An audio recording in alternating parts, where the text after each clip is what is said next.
इस लेक्चर में हम स्टार्ट करने वाले हैं चैप्टर नंबर 3 डिमांड एनालिसिस। इस चैप्टर में दो पार्ट्स है, एक तो डिमांड एनालिसिस है और पार्ट बी है इलास्टिसिटी ऑफ डिमांड। हम यूनिट ए चालू करने वाले हैं इस चैप्टर का डिमांड एनालिसिस।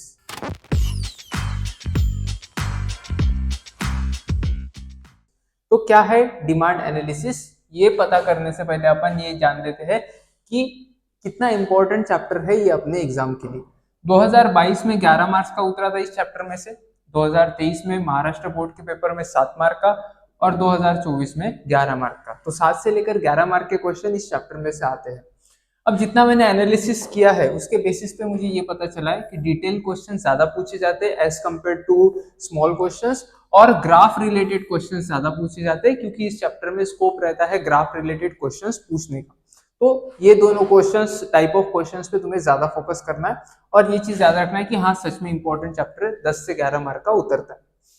अब बात करते हैं डिमांड की। डिमांड क्या होता है? अब डिमांड कहाँ पे होता है? जब भी जनरली अपन डिमांड की बात करते हैं तो अपने को मार्केट याद आता है, क्योंकि मार्केट में ही डिमांड होता है।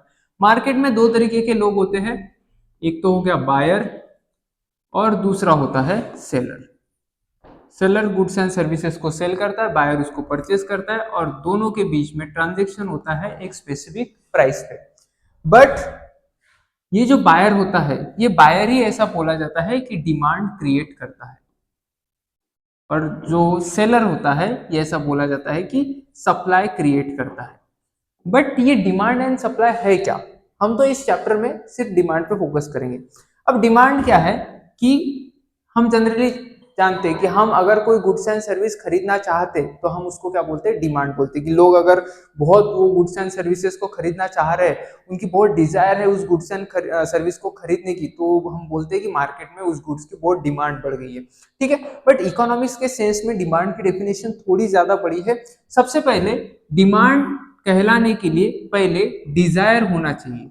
डिजायर, वो गुड्स एंड सर्विस परचेस करने का डिजायर। ठीक है, बट डिजायर होना ही एडिक्वेट नहीं है। मान लो मैं चाहता हूं कि मैं BMW कार खरीद लूं, तो क्या उससे डिमांड क्रिएट हो जाएंगी BMW मार्केट या कार के मार्केट में? बिल्कुल नहीं।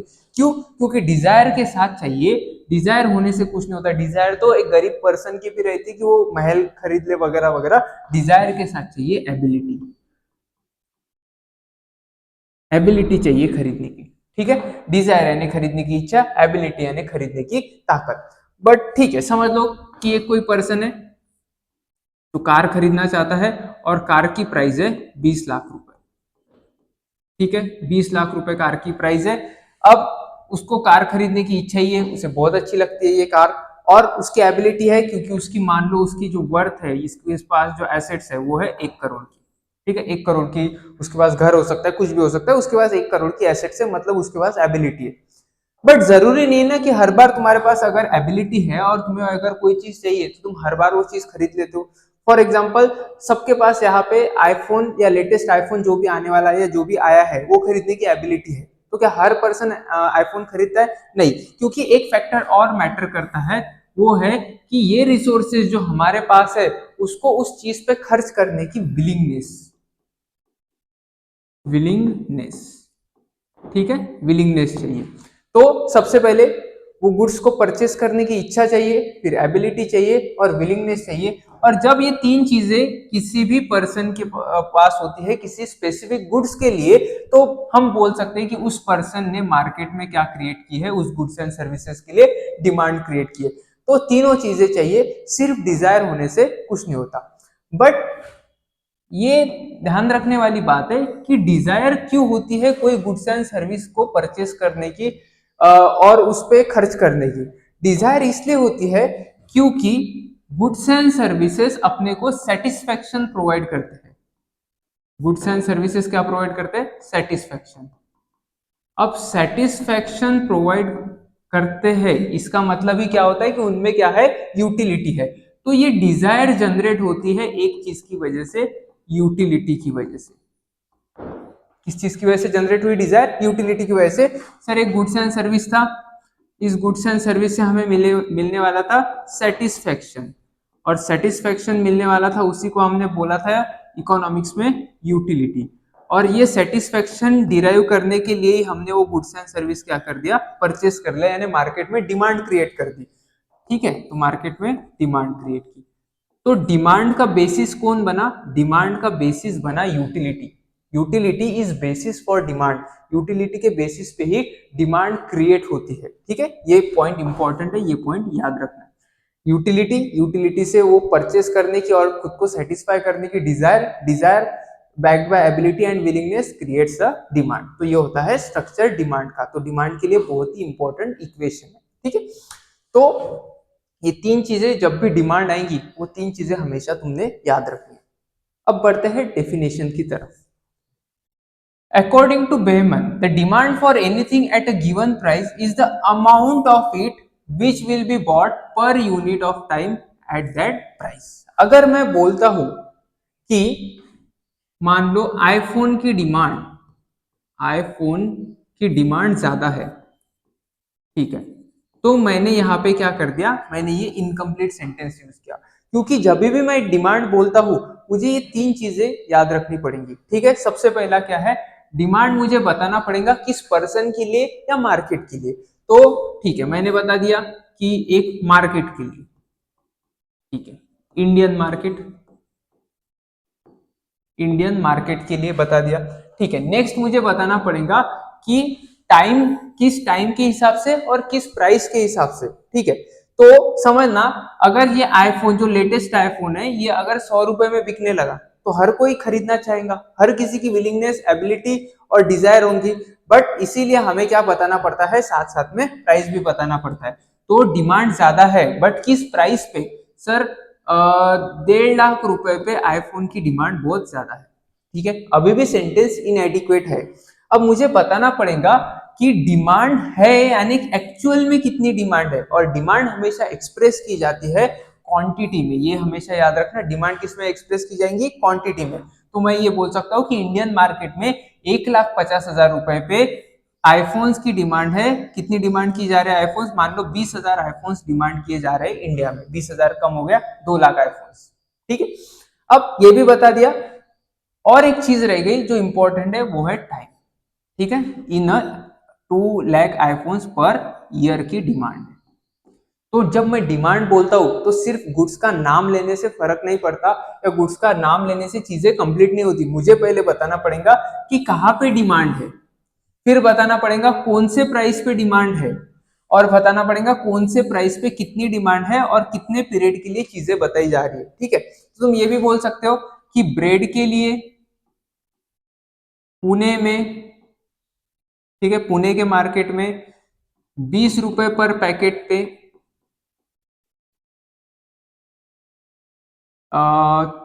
30,000 पैकेट्स की डिमांड है पर डे। एक दिन में 30,000 पैकेट्स की डिमांड रहती है, 20,000 ₹20 पर पैकेट में, कहाँ पे? पुणे में। तो ये सारी चीजें अगर मैं बोलता हूं तो ही ये डिमांड का इक्वेशन कंप्लीट होता है। So demand is relative concept. Demand relative concept यानी क्या? टाइम और प्लेस के हिसाब से चेंज होती है। तो अपने को यहाँ पे क्या बताना पड़ेगा? हमेशा प्लेस बताना पड़ेगा कि कौन से प्लेस के बारे में बात कर रहे हैं। ठीक है, demand is essentially express with reference to time and price. हमेशा जो क्वांटिटी डिमांडेड है, डिमांड हमेशा किस में बताई जाती है? Quantity.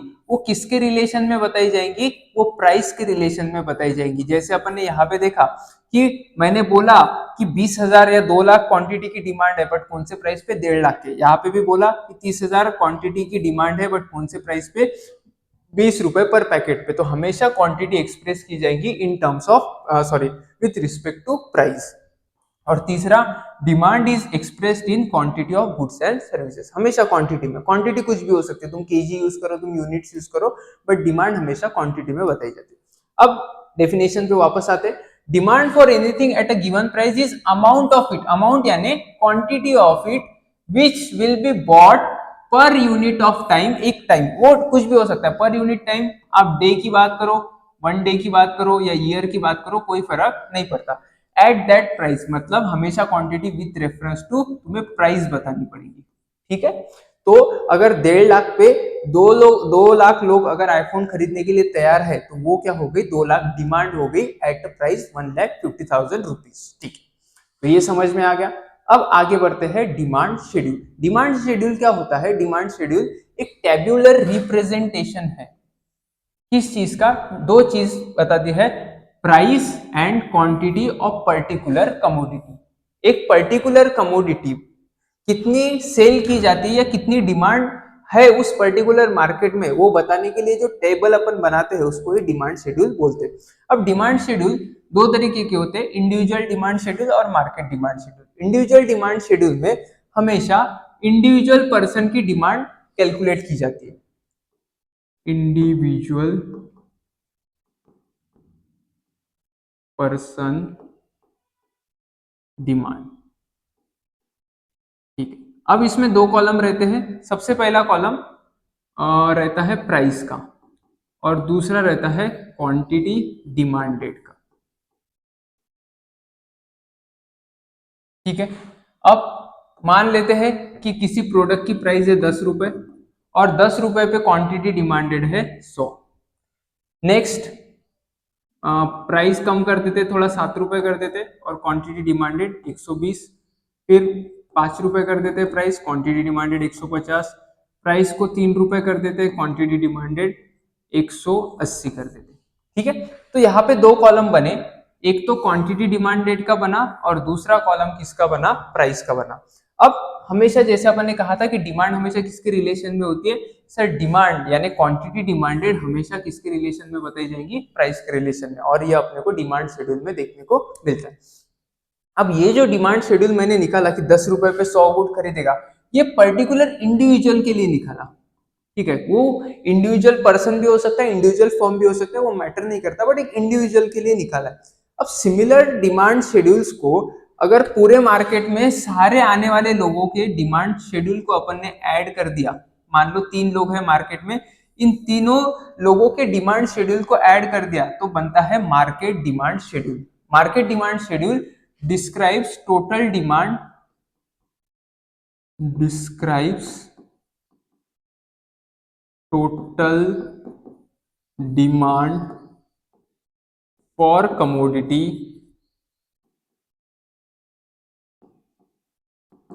In a market, market में, ठीक है। एक मार्केट में बताता है इसलिए इंपॉर्टेंट है, ये मार्केट डिमांड शेड्यूल मार्केट में बता रहा है। अब सिमिलर चीज बनेगी प्राइस और दूसरा बनेगा क्वांटिटी डिमांडेड,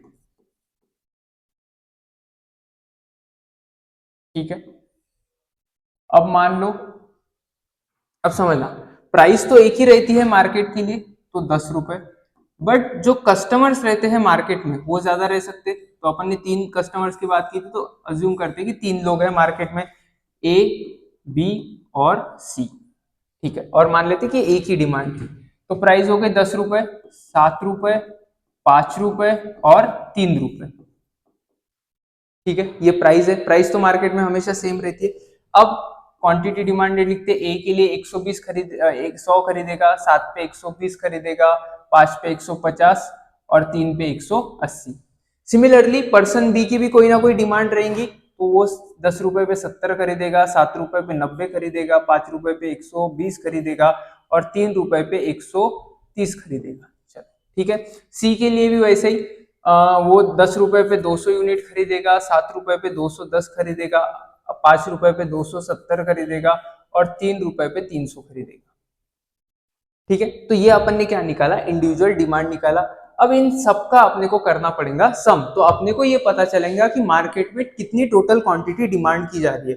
तो ये कितना हो जाएगा? 270 और 370, ये हो जाएगा 100, 200, 300, 330 और 420, ठीक है। 300, हाँ ये 90 है ऐसा अज्यूम कर। ये हो जाएगा 270 4 5 540, ठीक है। 540 ये, हाँ 540, ये हो जाएगा 210, 310 और 610। तो ये अपने को क्या पता चला समझना, अपने को पता चला कि 10 रुपए पे टोटल उस कमोडिटी की मार्केट में डिमांड कितनी है? 370 क्वांटिटी। 5 रुपए पे टोटल मार्केट में डिमांड कितनी है? 540। 3 रुपए में टोटल मार्केट में डिमांड कितनी है? 610। तो मार्केट डिमांड शेड्यूल अपने को बताता है कि मार्केट में उस प्रोडक्ट की उस प्राइस पे टोटल डिमांड कितनी होने वाली है, और इंडिविजुअल डिमांड शेड्यूल अपने को बताता है कि एक पर्टिकुलर पर्सन उस प्राइस पे कितनी क्वांटिटी डिमांड करेगा। ठीक है, और हमेशा याद रखना कि जो मार्केट डिमांड शेड्यूल है वो कहाँ से बनता है, वो इंडिविजुअल डिमांड शेड्यूल से ही बन रहा है। ठीक है, ये हो गया। तो डिमांड शेड्यूल यहाँ पे हो गया कंप्लीट। दो तरीके की डिमांड शेड्यूल, इंडिविजुअल और मार्केट, याद रखना। नेक्स्ट आता है डिमांड कर्व। अब ये जो अपन ने टेबुलर रिप्रेजेंटेशन किया है यहाँ पे, इस टेबुलर रिप्रेजेंटेशन को ही कर्व में बदला जाता है और इसको बोला जाता है individual demand curve. Individual demand curve में समझना दो एक्सिस बनेंगे जैसे हर ग्राफ में बनते हैं, एक एक्स एक्सिस और वाई एक्सिस। ये है एक्स एक्सिस और ये है वाई एक्सिस। एक्स एक्सिस पे हमेशा क्वांटिटी डिमांडेड लिखी जाएंगी, क्वांटिटी डिमांडेड, और वाई एक्सिस पे हमेशा प्राइस लिखी जाएगी, price in rupees of course. ठीक है, अब यही जो डेटा है, यही डेटा आपने को यहाँ पे उतारना है। 10, 7, 5 और 2। तो 10 मान लेते, 7, 5 और 2, एकदम वेग निकाल रहा हूं। ठीक है, तुम्हें एग्जैक्ट कैलकुलेशन करने की जरूरत नहीं। तो 100, 120, 150, 180 ये क्वांटिटी है। तो ज्यादा प्राइस पे 100 था, फिर 150 था, फिर 180 था, सॉरी 150 के बाद क्या था, 120, 150 और 180, 100, 120।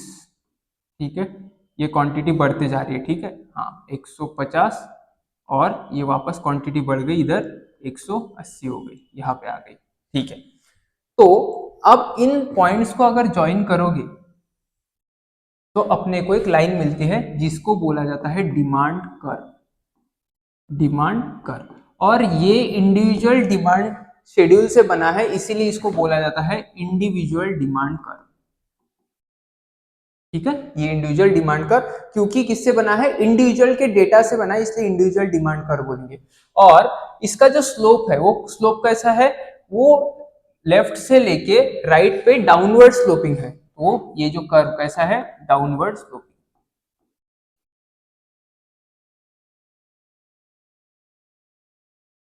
ठीक है, ये बन गया अपना इंडिविजुअल डिमांड कर्व। सिमिलरली जैसे अपन ने इंडिविजुअल डिमांड कर्व बनाया, वैसे अपन ने मार्केट डिमांड शेड्यूल से बनाएंगे मार्केट डिमांड कर्व। ये पूरे मार्केट की डिमांड को बताएगा। तो ये भी एक ग्राफिकल रिप्रेजेंटेशन है, इसमें भी सेम चीज होंगी। यहाँ पे वाई एक्सिस, यहाँ पे एक्स एक्सिस, ठीक है, यहाँ पे क्वांटिटी डिमांडेड, यहाँ पे रहेंगी प्राइस इन रुपीज। ठीक है, और वापस से क्वांटिटी यहाँ पे थोड़ी ज्यादा है, 370, 420, 540 और 610। तो अपन यहाँ पे अज्यूम करेंगे कि क्वांटिटी ज्यादा है, तो यहाँ पे भी ऐसा डिमांड कर्व बनेगा, और ये बनेगा market demand curve. Market demand curve. ठीक है, और ये भी कैसे रहेगा सर, ये भी रहेगा डाउनवर्ड स्लोपिंग। दोनों भी डिमांड कर्व कैसे रहते हैं, डाउनवर्ड स्लोपिंग। यहाँ पे भी सिमिलर क्वांटिटीज आएंगी। मान लो ये प्राइस 10 की है, तो ये 320, ये 7, 5, 3, ये 10 था, ये 7, ये 5, ये 3, तो 320, फिर 370 है एक्चुअली, 370, 420, 540, यहाँ पे 420, यहाँ पे 540 और नीचे आया 610। ठीक है, 610। सर ये तो नीचे नीचे जा रहा है, फिर भी ये क्वांटिटी बढ़ क्यों रही है, क्योंकि समझना क्वांटिटी किससे कैलकुलेट हो रही है, क्वांटिटी एक्स एक्सिस से कैलकुलेट हो रही है, और जितनी जितनी फिगर इधर आएंगी उतना एक्स एक्सिस का फिगर क्या हो जाएगा, बढ़ जाएगा। सिमिलरली यहाँ पे भी आपने को देखने को मिल रहा है। ठीक है, तो डाउनवर्ड स्लोपिंग बना और ग्राफिकल रिप्रेजेंटेशन है, ये पॉइंट अपने को एग्जाम में लिखने कौन कौन से, कि ग्राफिकल रिप्रेजेंटेशन है किसका, डिमांड शेड्यूल का। ठीक है, फिर कर्व बनेगा, वो कर्व कैसे उसको क्या बोला जाता है, डिमांड कर्व। एक्स एक्सिस पे क्या रहेगा, क्वांटिटी डिमांडेड, वाई एक्सिस पे क्या रहेंगे, प्राइस, और उसका स्लोप कैसे रहेगा, downward sloping from left to right. ठीक है, ये लिखना है, इसकी direction from left to right रहती है।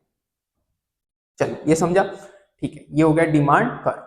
अब रीजन क्या है? अपन ने अभी डिमांड कर्व बनाया, मार्केट डिमांड कर्व बनाया या इंडिविजुअल डिमांड कर्व बनाया, दोनों भी अपने को डाउनवर्ड स्लोपिंग मिले। अब ये डाउनवर्ड स्लोपिंग होने का रीजन क्या है, ये अपन निकालते हैं।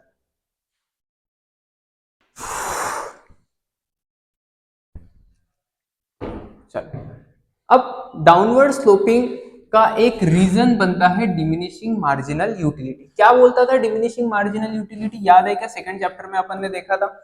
क्या बोलता था कि जैसे जैसे तुम एक्स्ट्रा यूनिट्स कंज्यूम करते जाओगे वैसे वैसे उससे मिलने वाला सेटिस्फेक्शन कम कम होते जाएगा।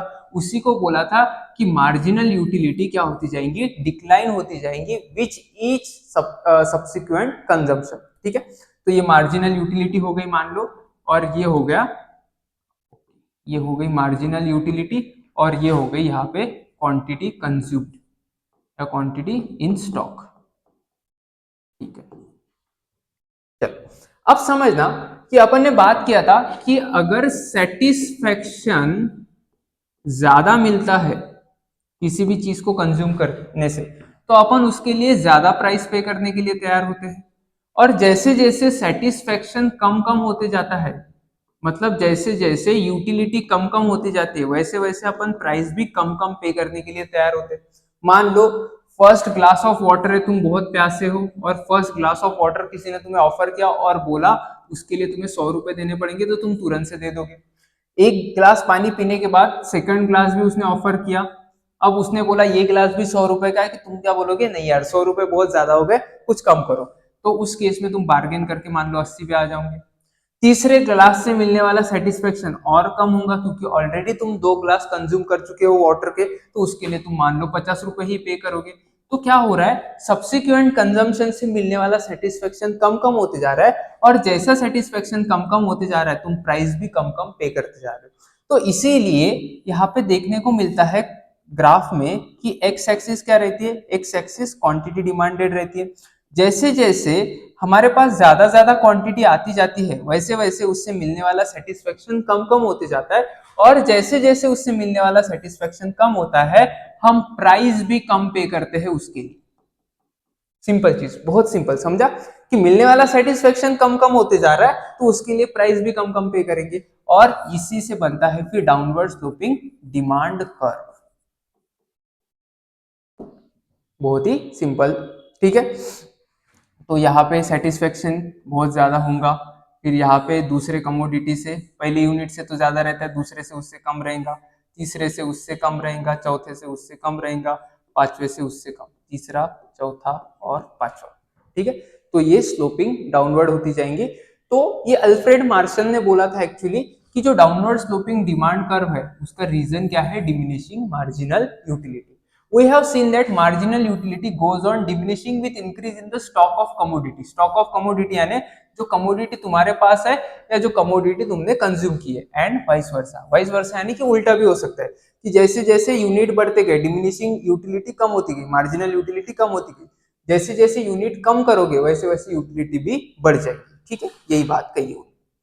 तो ये था पहला रीजन। दूसरा रीजन निगेटिव स्लोप होने का, इनकम इफेक्ट। इनकम इफेक्ट क्या होता है समझना, किसी पर्सन के पास मान लो 100,000 रुपए का इनकम है, ठीक है, और पिज्जा आता है, पिज्जा क्यों लेंगे अपन, समोसा लेंगे, समोसा आता है और 100 रुपए का, 100 रुपए प्लेट, बहुत ही महंगा समोसा है बट समोसा ही लेंगे। ठीक है, 100 रुपए का समोसा आता है। अब मुझे बताओ 100 रुपए से कितना परचेस कर सकता है वो पर्सन जिसकी इनकम 1000 रुपए है? सर पूरा का समोसे में ही डालेंगे क्या पैसे? बट अज्यूम करो ना, हाइपोथेटिकल सिचुएशन है। ठीक है, तो सर वो ले सकता है 100 रुपए का एक समोसा, और उसके पास है 1000 रुपए, तो वो ले सकता है 10 समोसा, 10 क्वांटिटी। ठीक है, हाँ। अब मान लो कि वो सेम पर्सन और जिसकी सेम इनकम है बट समोसे की प्राइसेस चेंज हो गई, समोसे की प्राइसेस हो गई मान लो अभी 200 रुपए, तो क्या हो जाएगा? सर ऑफ कोर्स अभी 200 रुपए में वो सिर्फ 5 क्वांटिटी समोसा परचेस कर पाएगा। अब जितनी चीजें वो परचेस कर पाता है उसी को बोला जाता है परचेसिंग पावर, परचेसिंग पावर।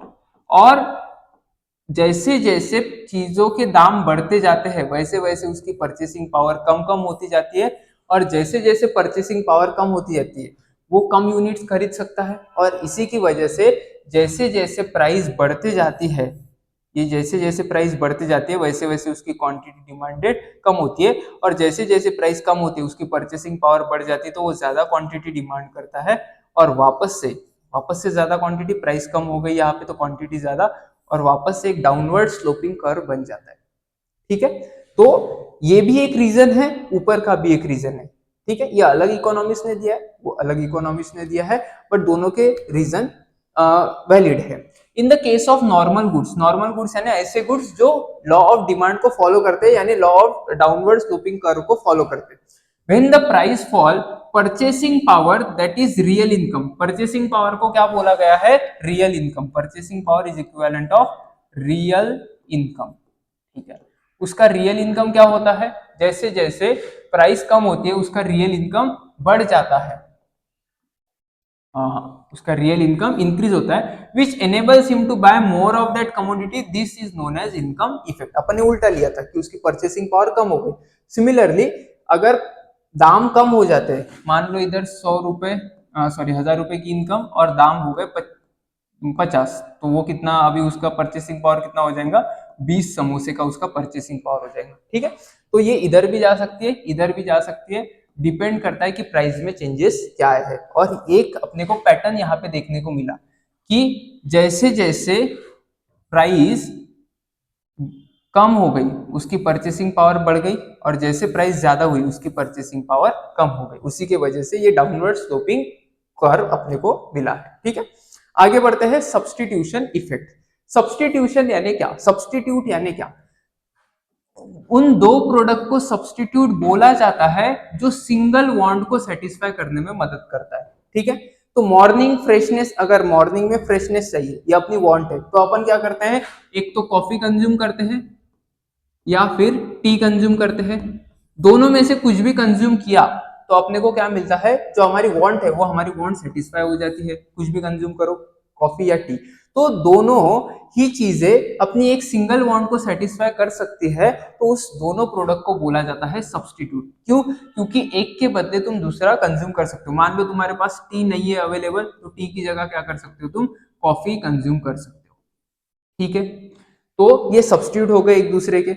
अब इस सब्स्टिट्यूट के केस में क्या होता है, या सब्स्टिट्यूट की वजह से क्या होता है कि डाउनवर्ड स्लोपिंग डिमांड कर्व बनता है। क्यों, क्योंकि अगर मान लो टी की प्राइस है 10 रुपए और कॉफी की एक कप की प्राइस है 10 रुपए, अब जैसे ही ये प्राइस थोड़ी चेंज हो जाती है, मान लो टी की प्राइस हो गई 20 रुपए, तो क्या हो जाता है, और अपन थोड़ा और ब्रॉड में एग्जांपल लेते हैं, ब्रॉड में थोड़ा, तो 10 रुपए और टी कंज्यूम करने वाले थे 100 लोग, और कॉफी कंज्यूम करने वाले थे 100 लोग।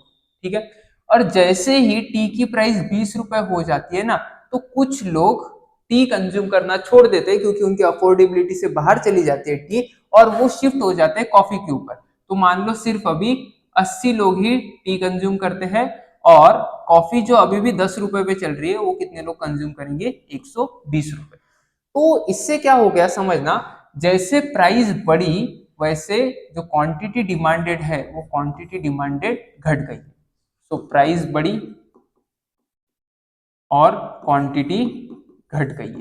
ठीक है, अब जब प्राइस बढ़ती है और क्वांटिटी घटती है, देखो प्राइस बढ़ रही है और क्वांटिटी यहाँ पे, ये जो क्वांटिटी वाला ये है वो घट रहा है, मतलब हम कहाँ पे आ रहे हैं, इधर आ रहे हैं। पहले कहाँ पे थे, ज्यादा क्वांटिटी थी कम प्राइस थी। ठीक है, ये यहाँ पे मान लेते हैं, यहाँ पे अपन 100 की क्वांटिटी पे थे, यहाँ पे 80 पे आ गए, एकदम हाइपोथेटिकल ग्राफ बनाए, और प्राइस पहले 100 के क्वांटिटी पे थे, तो प्राइस कितनी थी 10 की, अब प्राइस कितनी हो गई 20 की। वापस अपने को क्या मिल गया, डाउनवर्ड स्लोपिंग डिमांड कर्व मिल गया। तो रीजन तीनों में से कुछ भी हो सकता है, और इसी की वजह से क्या होता है कि जो डिमांड कर्व होता है वो डाउनवर्ड स्लोपिंग हो सकता है। ठीक है, पहला कौन सा, marginal law of diminishing marginal utility, दूसरा कौन सा, इनकम इफेक्ट, और तीसरा कौन सा, सब्सटीट्यूशन इफेक्ट। तीनों भी बहुत इंपॉर्टेंट है, याद रहने चाहिए तुमको, थ्योरेटिकली पता होनी चाहिए। In the case of substitute goods, T and coffee जैसे, when the price of commodity rises, consumer tends to buy more of its substitute and less of the commodity। यहाँ पे क्या हुआ, more of its substitute and less of its commodity whose price have been increased, जिसकी price increase हो गई वो कम consume करते हैं, जिसकी प्राइस उतनी ही है वो उस पर शिफ्ट हो जाते हैं अपन अफोर्डेबिलिटी की इशू की वजह से। ठीक है, अब देखेंगे types of demand. Types of demand, demand कैसे जनरेट होती है। अब ये समझने के लिए थोड़ा अपने को प्रोडक्शन लाइन समझनी पड़ेगी। क्या करते हैं अपन, सर हम नेचुरल रिसोर्सेस लेते हैं या ह्यूमन रिसोर्सेस लेते हैं, और इन शॉर्ट बोले तो फैक्टर ऑफ प्रोडक्शन लेते हैं। ठीक है, रॉ मटेरियल, हाँ, और फिर उससे प्रोडक्शन करते हैं। प्रोडक्शन करने से क्या होता है, प्रोडक्शन करने से फिनिश गुड्स जनरेट हो जाते हैं, और वो फिनिश गुड्स को एक्सचेंज करता है कोई कंज्यूमर, और उसे कंज्यूम करने से क्या डिराइव होता है, सेटिस्फेक्शन। कौन से भी गुड्स के केस में यही ट्रू होता है। ठीक है, अब समझना, हम दो चीजों की डिमांड करते हैं यहाँ पे। सबसे पहला कि वो फिनिश गुड जो हमें डायरेक्ट सेटिस्फेक्शन प्रोवाइड करने वाला है। ठीक है, और ऐसा फिनिश गुड जो कंज्यूमर कंज्यूम करता है उसको बोला जाता है कंज्यूमर गुड्स। ठीक है, और ये जो कंज्यूमर गुड्स की डिमांड होती है उसको बोला जाता है डायरेक्ट डिमांड, क्योंकि वो क्या करती है, डायरेक्टली कंज्यूमर के वांट को सेटिस्फाई करती है। ठीक है, उसको डायरेक्ट डिमांड बोलते हैं। तो फिनिश गुड जो डायरेक्टली कंज्यूम करने वाला है कंज्यूमर या कस्टमर, उसको बोला जाता है डायरेक्ट डिमांड। तो कंज्यूमर गुड्स की डिमांड ही क्या होती है, direct demand. It is the demand by consumer for goods which satisfy their want directly. Directly satisfaction हो रहा है यहाँ पे, डायरेक्टली, बीच में कुछ नहीं आ रहा। This direct consumption needs of consumer, thus this demand is for consumer goods. ये जो गुड्स है उनको क्या बोला जाता है, कंज्यूमर गुड्स। बट और चीजों की भी डिमांड होती है। कौन सी चीजों की, ये फिनिश गुड्स बनाने के लिए प्रोडक्शन करना पड़ेगा, और प्रोडक्शन करने के लिए अपने को रॉ मटेरियल चाहिए होंगे, अपने को ह्यूमन रिसोर्स यानी लोग चाहिए रहेंगे काम करने के लिए। ठीक है, तो इनकी डिमांड को बोला जाता है इनडायरेक्ट डिमांड।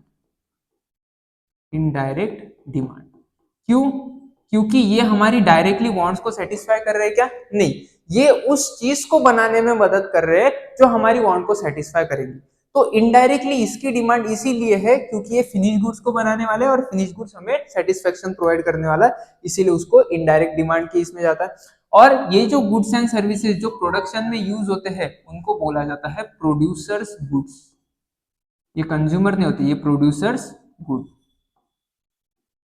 Producer goods. ठीक है, हाँ, तो ये प्रोड्यूसर गुड्स की जो डिमांड होती है उसको बोला जाता है इनडायरेक्ट डिमांड, और उसका एक दूसरा नाम क्या है, डिराइव्ड डिमांड।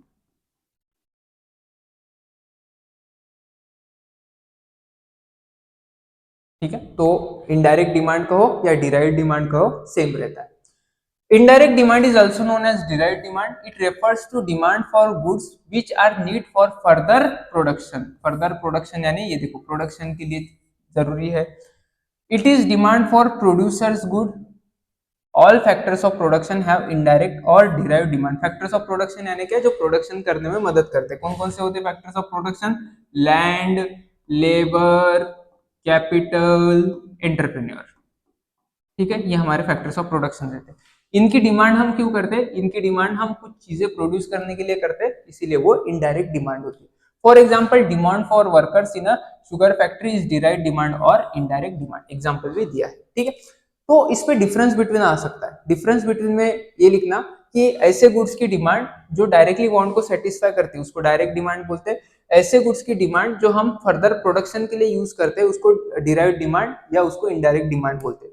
कंज्यूमर गुड्स की डायरेक्ट डिमांड होती है, प्रोड्यूसर्स गुड्स की इनडायरेक्ट डिमांड होती है। और तीसरा जो पॉइंट तुम लिखोगे वो एग्जांपल वाला लिखोगे, 2 मार्क के लिए 3 पॉइंट सफिशिएंट होते हैं। ठीक है, फोर्थ पॉइंट भी लिख सकते हो कि दिस डायरेक्ट डिमांड वाले गुड्स जो होते हैं वो डायरेक्ट सेटिस्फेक्शन प्रोवाइड करते हैं, और जो इनडायरेक्ट डिमांड वाले गुड्स है वो इनडायरेक्टली सेटिस्फेक्शन प्रोवाइड करते हैं, क्योंकि कहीं ना कहीं वो फिनिश गुड्स को बनाने के लिए मदद करते हैं। ये पॉइंट भी तुम लिख सकते हो। ठीक है, अब नेक्स्ट आते हैं, ये तो हो गया डायरेक्ट डिमांड, इनडायरेक्ट डिमांड, और उसका डिफरेंस बिटवीन मोस्टली पूछा जा सकता है, बट बाकी के और भी डिमांड्स होती है। सबसे पहले कॉम्प्लीमेंट्री और जॉइंट डिमांड। ठीक है, ऐसे गुड्स होते हैं या हमारी ऐसी वांट्स होती है जो कभी कभी एक गुड से सेटिस्फाई नहीं होती।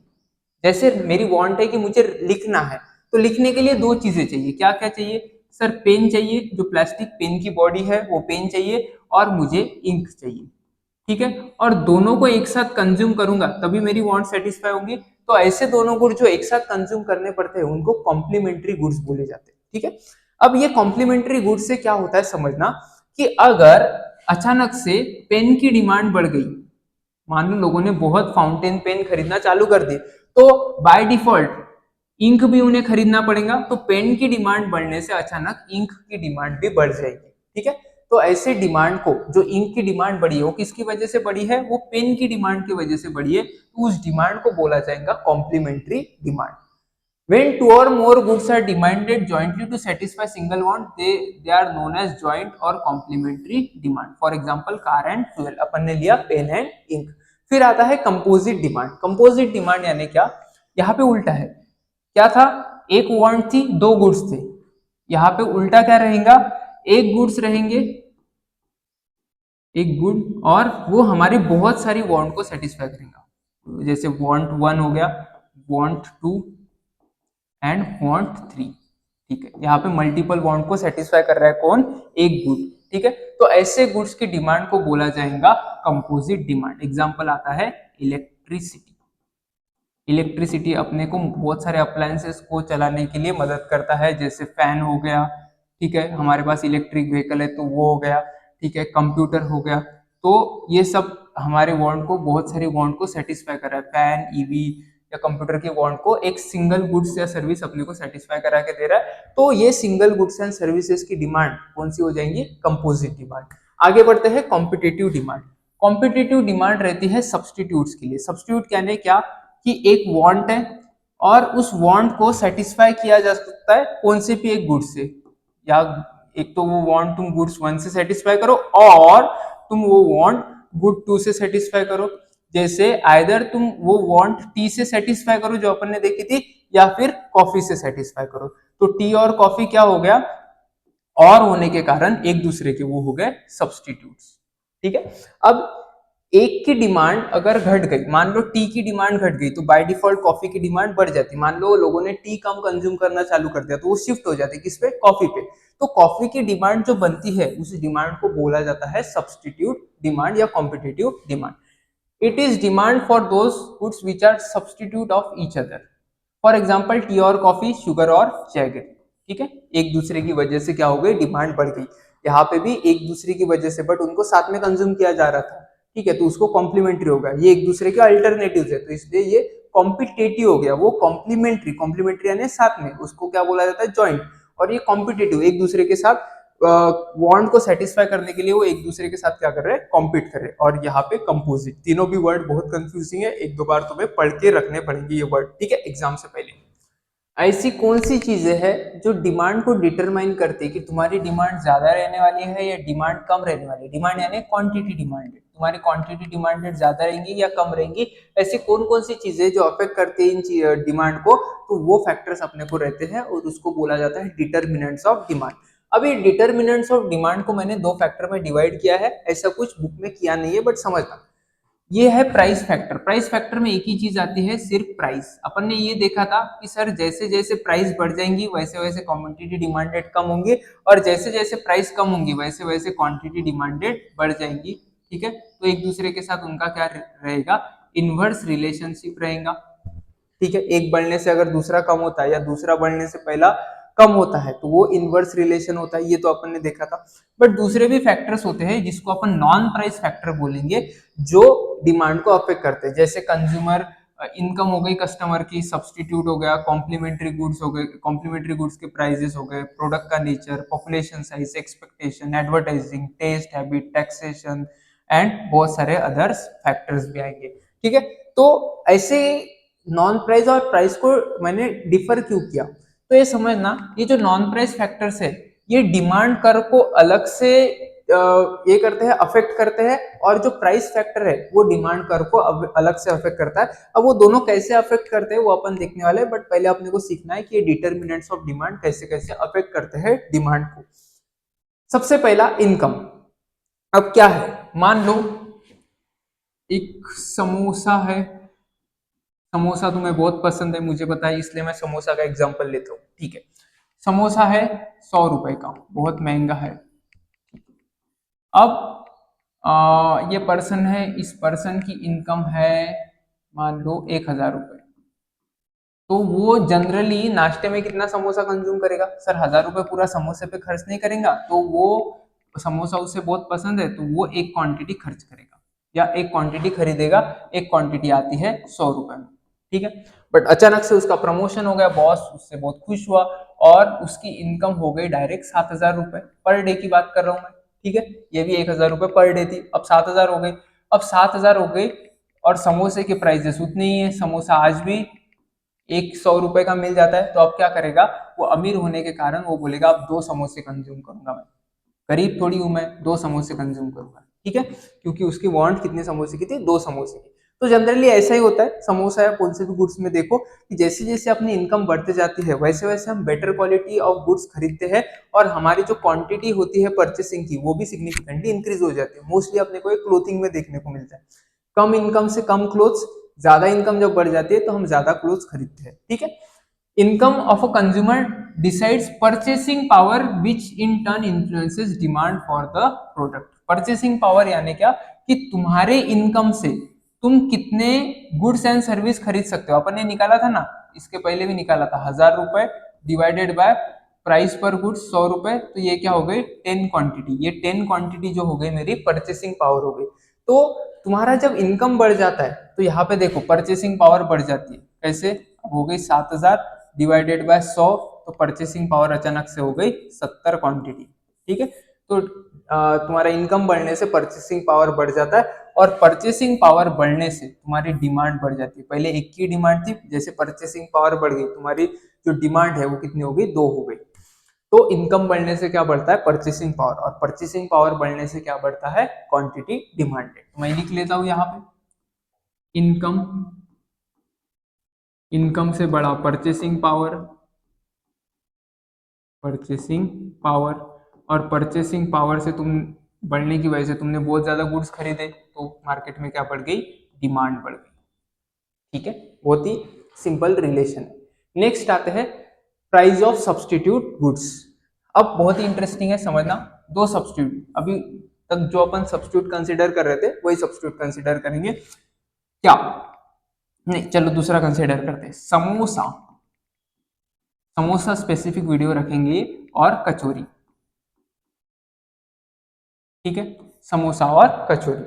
अब एक तो समोसा खाते हैं लोग या फिर कचौरी खाते हैं, ऐसा अज्यूम करते हैं। कुछ कुछ लोग दोनों खाते हैं, उनके लिए नहीं, नॉट फॉर बुकर्स। अपन सिर्फ ऐसे लोग, मेरे जैसे लोग जो सिर्फ समोसा खाने की ताकत रखते हैं या सिर्फ कचौरी खाने की ताकत रखते हैं, हमारा एपेटाइट उतना ही है, तो हमारे हिसाब से, हमारे जैसे लोगों के हिसाब से, तो मान लो समोसा मिलता था 100 रुपए का और कचौरी मिलती थी 100 रुपए की, ठीक है।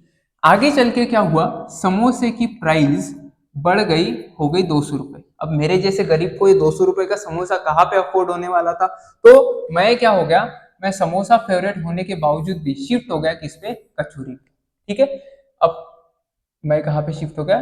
कचौरी पे शिफ्ट हो गया, यहाँ पे आ गया, ठीक है।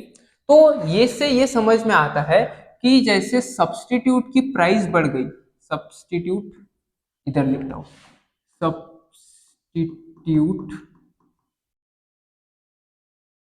गुड की क्या बढ़ गई? प्राइस बढ़ गई, ठीक है। तो जो अदर गुड्स था, अदर गुड्स था, तो उसकी डिमांड भी बढ़ जाती है। ये रिलेशन बहुत इंपॉर्टेंट है, याद रखना। क्या हुआ? किसी एक सब्सटीट्यूट की प्राइस अगर बढ़ गई तो जो दूसरा गुड्स है, मान लो इसकी प्राइस अगर बढ़ गई तो जो दूसरा गुड्स है कचौरी, उसकी क्या बढ़ जाएंगी? क्वांटिटी डिमांडेड बढ़ जाएंगी, ठीक है। अब यहाँ पे कम क्वांटिटी डिमांड करेंगे लोग, यहाँ से मैं निकल जाऊंगा और मैं कहाँ पे शिफ्ट हो जाऊंगा? कचौरी पे शिफ्ट हो जाऊंगा, सब्स्टिट्यूट गुड्स की प्राइस बढ़ने की वजह से। तो सब्स्टिट्यूट प्राइस की गुड्स की प्राइस बढ़ गई तो मैं अदर गुड्स पे शिफ्ट हो जा रहा हूँ, ठीक है। नेक्स्ट आता है कॉम्प्लीमेंट्री गुड्स। कॉम्प्लीमेंट्री गुड्स यानी जो साथ में कंज्यूम किए जाते हैं। अब समझना कॉम्प्लीमेंट्री गुड्स के केस में क्या होता है। Complementary goods, ink and pen. हम सोचेंगे, हम कुछ पढ़ेंगे नहीं, ठीक है, सिर्फ सोचेंगे। अगर पेन की डिमांड बढ़ जाती है, अब पेन की डिमांड क्यों बढ़ेंगी सर? पेन की प्राइस कम हो गई होंगी, डिमांड बढ़ी और प्राइस कम हो गई होंगी इसीलिए, ठीक है। अब पेन की डिमांड बढ़ जाती है और प्राइस कम हो जाती है, तो इससे क्या पता चलेगा कि सर ऑफ कोर्स पेन की डिमांड बढ़ेगी तो काय की डिमांड बढ़ेगी, उसके कॉम्प्लीमेंट्री यानी जो इंक है उसकी भी डिमांड बढ़ जाएंगी, ठीक है।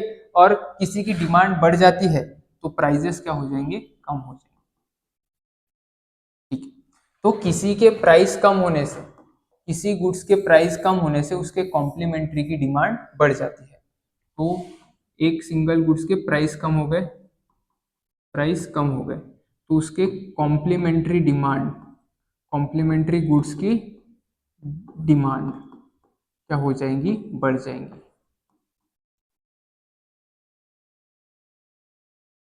ठीक है। ये देखने को मिला। नेक्स्ट आता है nature of product. Nature of product भी बहुत इंपॉर्टेंट होता है डिमांड को एनालाइज करने के लिए, डिमांड को डिटरमाइन करने के लिए। बेसिकली तीन नेचर होते हैं प्रोडक्ट के, बट यहाँ पे अपने को एक ही दिया है। एक तो होता है नेसेसिटी, जो सर्वाइवल के नेसेसरी होता है, नेसेसिटी। फिर दूसरे ऐसे कुछ गुड्स होते हैं जो अपने को क्या देते हैं, कंफर्ट देते हैं, जैसे एसी वगैरह हो गया। और कुछ गुड्स होते हैं जो क्या रहते हैं, लग्जरी रहते हैं। लग्जरी यानी वो हमारे एंजॉयमेंट के लिए अपन यूज करते हैं। अब अगर गुड्स नेसेसिटी है तो प्राइस कम ज्यादा होने से उस पर ज्यादा फर्क नहीं पड़ता। क्यों? मान लो सॉल्ट है, सॉल्ट अगर 20 रुपए से 25 रुपए का हो गया तो तुम सॉल्ट कंज्यूम करना बंद करोगे क्या? नहीं करेंगे। तो नेसेसिटी गुड्स के डिमांड में जनरली चेंज नहीं होता। कंफर्ट के गुड्स के चेंज में, गुड्स के क्वांटिटी में थोड़ा सा चेंज होता है, थोड़ा सा कम ज्यादा होगा। और लग्जरी गुड्स के चेंज में क्वांटिटी, प्राइस कम ज्यादा होने से बहुत चेंजेस हो सकते हैं। तो ये जो प्राइस के चेंजेस अपने को ज्यादा देखने को मिले, ठीक है, यहाँ पे प्राइस के चेंजेस ज्यादा देखने को मिले, तो ये कौन से बेसिस पे मिले? सर इस बेसिस पे कि कौन से टाइप का वो गुड्स था, ठीक है। Nature of product. आगे बढ़ते हैं, साइज ऑफ पॉपुलेशन। बहुत ही सिंपल, अगर पॉपुलेशन बढ़ जाएंगी तो खरीदने वाले लोग भी क्या हो जाएंगे, बढ़ जाएंगे। Larger the size of population, greater will be demand for commodity, and smaller the size of population, smaller will be demand for commodity. Next, expectation about future prices. अब मान लो ये, एक मिनट, मान लो ये व्हीट है, ठीक है। अब ये पता चला तुम्हें कि फिलहाल व्हीट 20 रुपए किलो पे चल रहा है, 20 रुपीज पर केजी। बट एक महीने बाद, आफ्टर 1 मंथ, उसकी प्राइस होने वाली है 50 रुपीज पर केजी। ये पता चला तो तुम क्या करोगे? तुम आज ही बहुत सारा व्हीट स्टोर करके रखना चाहोगे। तो तुम्हारी प्रेजेंट ये पता होने से कि फ्यूचर में एक्सपेक्टेशंस या फ्यूचर में इंक्रीज होने वाला है, तो तुम्हारी प्रेजेंट डिमांड क्या हो जाएंगी, बढ़ जाएंगी। Present demand will increase. और जब तुम्हें पता रहेगा कि फ्यूचर में प्राइस कम हो सकती है एक महीने बाद, मान लो प्राइस हो जाएंगी 10 रुपीज पर केजी, ठीक है, तो इससे क्या हो जाएंगी, तुम्हारी प्रेजेंट डिमांड कम हो जाएंगी। Present demand will be reduced. ये डिमांड बढ़ी या कम क्यों हुई? ये डिमांड बढ़ी या कम हुई एक वर्ड की वजह से, expectations. Expectations of future price. Future price, अगर एक्सपेक्टेशन ज्यादा होने के रहते हैं आज के कंपैरिजन में, तो हमारी जो प्रेजेंट डिमांड है वो बढ़ जाती है। और प्राइजेस अगर कम होने वाली है तो प्रेजेंट डिमांड घट जाती है। यहाँ पे अपन ध्यान रखना, प्रिवेलिंग प्राइस यानी प्रेजेंट प्राइस का कंपैरिजन कर रहे हैं, इससे फ्यूचर एक्सपेक्टेड प्राइस से, ठीक है, फ्यूचर एक्सपेक्टेड प्राइस से। और इससे क्या अफेक्ट हो रही है? इससे तुम्हारी प्रेजेंट क्वांटिटी डिमांडेड अफेक्ट हो रही है। Present quantity, future quantity demanded affect नहीं हो रही है, फ्यूचर का तो अपन ने सोचा ही नहीं। तुम्हारे फ्यूचर के प्राइस एक्सपेक्टेशन की वजह से तुम्हारे प्रेजेंट क्वांटिटी डिमांडेड अफेक्ट हो रही है। ये चीज याद रखना, प्रेजेंट की क्वांटिटी डिमांडेड। नेक्स्ट आता है एडवर्टाइजिंग। एडवर्टाइजिंग क्या करता है? जैसे एडवर्टाइजिंग हुआ या सेल्समैनशिप हुआ, वो हमें, वो हमारे जो बिहेवियर है उसको चेंज करता है, उसको अफेक्ट करता है, उसको इन्फ्लुएंस करता है। तो उससे हमारे क्या चेंज हो जाते हैं? उससे हमारे टेस्ट या प्रेफरेंसेस चेंज हो सकते हैं। और जैसे हमारे टेस्ट या प्रेफरेंसेस चेंज हो जाते हैं, तो जिसके तरफ हमारे प्रेफरेंसेस मुड़ गए वो गुड्स हम ज्यादा डिमांड करना चाहते हैं। जैसे फॉर एग्जांपल, हमारा सेल्समैनशिप या एडवर्टाइजिंग की वजह से हमारा टेस्ट शिफ्ट हो गया, किससे? मान लो आईफोन से शिफ्ट हो गया सैमसंग पे,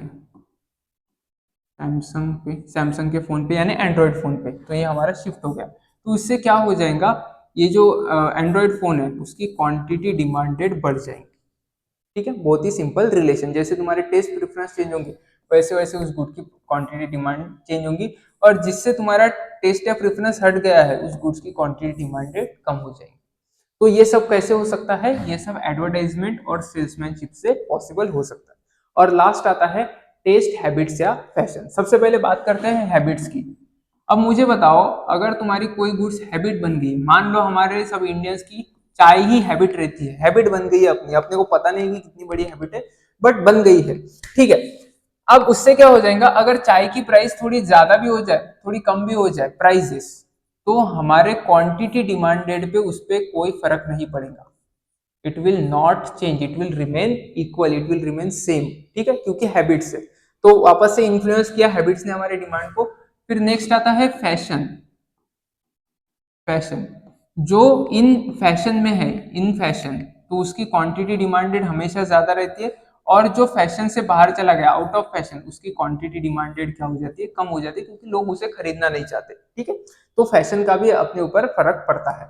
अब ये फैशन कैसे जनरेट होता है, वो बहुत ही डिटेल साइकोलॉजिकल रीजंस होते हैं उसके कि कोई चीज फैशन कब बनती है। ठीक है, taste and habit of a consumer influence the demand of commodity. If consumer like to eat chocolate like or consume tea, he will demand more of them. Similarly, when a new fashion hits the market, consumer demand of that particular type of commodity will increase चाहिए था। If a demand goes out the fashion out of fashion, then suddenly demand for that product tends to fall. जो out है उसकी demand कम हो जाएंगी, जो इन है उसकी डिमांड बढ़ जाएंगी। ठीक है, और नेक्स्ट होता है लेवल ऑफ टैक्सेशन।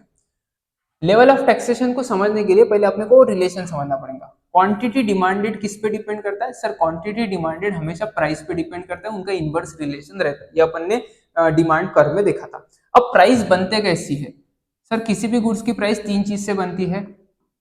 जो गुड्स बनाने की खर्चा लगा उसको कॉस्ट बोलते हैं, बनाने वाले का खुद का प्रॉफिट, और उस पे लगने वाले टैक्सेस। ठीक है, अगर तुम टैक्सेस ज्यादा लगाओगे तो प्राइस भी बढ़ जाएंगी, और प्राइस बढ़ेगी तो क्वांटिटी डिमांडेड कम हो जाएगी। उससे उल्टा तुमने अगर टैक्सेस कम कर दिए तो प्राइस भी कम हो जाएंगी, प्राइस कम होने से क्वांटिटी डिमांडेड बढ़ जाएगी। तो इसका जो सीधा सीधा टैक्सेस लगाओगे उसका इफेक्ट किस पे पड़ेगा, क्वांटिटी डिमांडेड पे पड़ने वाला है। ठीक है, तो उससे लेवल ऑफ टैक्सेशन से क्या होती है, तुम्हारी क्वांटिटी डिमांडेड अफेक्ट होती है। और अदर फैक्टर्स तो मैटर करते ही है, जैसे क्लाइमेटिक कंडीशन अगर अच्छा है तो प्रोडक्शन अच्छा होता है, जिससे सप्लाई अफेक्ट होता है, और सप्लाई से फिर डिमांड अफेक्ट होती है। चेंज इन टेक्नोलॉजी, अगर टेक्नोलॉजी चेंज होगी, मान लो हम पहले गूगल यूज करते थे, अब हम एआई आर्टिफिशियल इंटेलिजेंस हम चैट जीपीटी यूज करते हैं। ठीक है, तो एआई नई टेक्नोलॉजी आने की वजह से हमारा जो गुड्स का प्रेफरेंस है वो प्रेफरेंस चेंज हो गया। गवर्नमेंट पॉलिसी की वजह से, अगर गवर्नमेंट कोई चीज को प्रमोट नहीं करना चाहती, for example most of the countries की गवर्नमेंट अल्कोहल को प्रमोट नहीं करना चाहती, तो इस केस में क्या होता है, अल्कोहल की क्वांटिटी डिमांडेड कम हो जाती है। और कस्टम्स और ट्रेडिशन भी मैटर करते हैं, जैसे इंडिया में नॉनवेज खाना मोस्ट ऑफ द लोगों के कस्टम्स के खिलाफ है, तो उस नॉनवेज की या नॉन वेजिटेरियन प्रोडक्ट्स की क्वांटिटी डिमांडेड क्या हो जाएंगी, कम हो जाएंगी। ठीक है, डोंट ईट नॉनवेज। अब नेक्स्ट टॉपिक चालू करेंगे, लॉ ऑफ डिमांड। एक्चुअली ये जो लॉ ऑफ डिमांड है वो अपन पहले ही पढ़ चुके हैं, जब अपन ने डिमांड कर्व बनाया, डिमांड शेड्यूल बनाया, तभी अपने को पता चल गया है कि एक्चुअली लॉ ऑफ डिमांड क्या है, और वही बातें यहाँ पे रिपीट तुम्हें देखने को मिलेगी। लॉ ऑफ डिमांड किसने दिया था, अल्फ्रेड मार्शल ने। क्या बोला है लॉ ऑफ डिमांड में, और ये वैसे के वैसे लर्न करना है तुम्हें। ठीक है, other thing being equal ceteris paribus, higher the price of commodity smaller is the quantity demanded, and lower the price of commodity higher is the quantity demanded. क्या बोल रहे हैं कि अगर किसी भी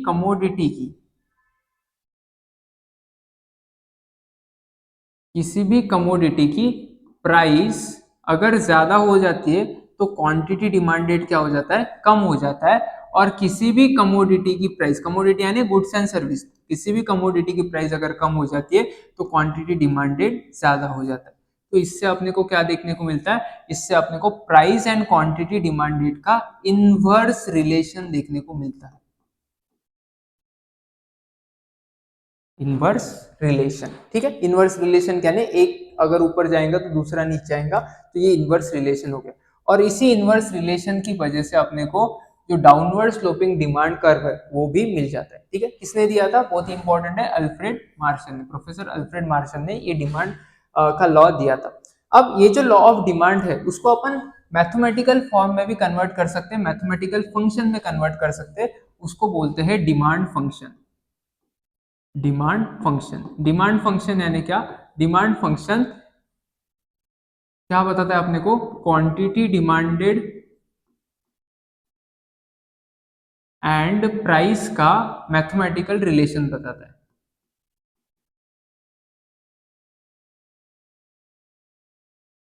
ठीक है, मैथमेटिकल रिलेशन बताता है। अब समझना क्या है, एक फंक्शन है, ये बेसिकली एक डिमांड फंक्शन है। फंक्शन में क्या रहता है, एक आउटपुट वेरिएबल रहता है और एक रहता है इनपुट वेरिएबल। तो ये फंक्शन क्या बोलता है, ये फंक्शन बोलता है कि अगर तुम किसी भी कमोडिटी की प्राइस डालोगे इनपुट में तो तुम्हें क्या मिल जाएगा, तुम्हें आउटपुट मिल जाएगा क्वांटिटी डिमांडेड के फॉर्म में, ठीक है। तो मान लो मैंने बोला कि बताओ प्रोडक्ट की प्राइस अगर 5 है तो क्वांटिटी डिमांडेड कितनी रहेंगी, तो मेरे को आंसर मिला क्वांटिटी डिमांडेड रहेंगी 10 क्वांटिटीज। तो अगर ऐसा कोई फंक्शन होता है, ऐसा कोई मैथमेटिकल इक्वेशन होता है, तो उसको क्या बोला जाएगा, डिमांड फंक्शन बोला जाएगा, ठीक है। यहाँ पे P of x मतलब price and D for demand and F is function, X is that particular commodity, ठीक है। जैसे dx, x की बात की तो ये डिमांड फॉर x, ये प्राइस फॉर x, x नाम के कमोडिटी के लिए ये सारी चीजें होंगी, ठीक है। अब ये हो गया डिमांड फंक्शन। जब भी लॉ ऑफ डिमांड लिखने को आएगा तो तुम पहले तो ये लिखोगे, फिर लिखोगे अल्फ्रेड मार्शल जी ने दिया है, फिर डिमांड फंक्शन के बारे में लिखोगे और उसका वो फंक्शन लिखोगे और वो उसमें P of x, D of x क्या क्या है वो सारी चीजें लिखोगे तुम। नेक्स्ट आते हैं अजम्पशन।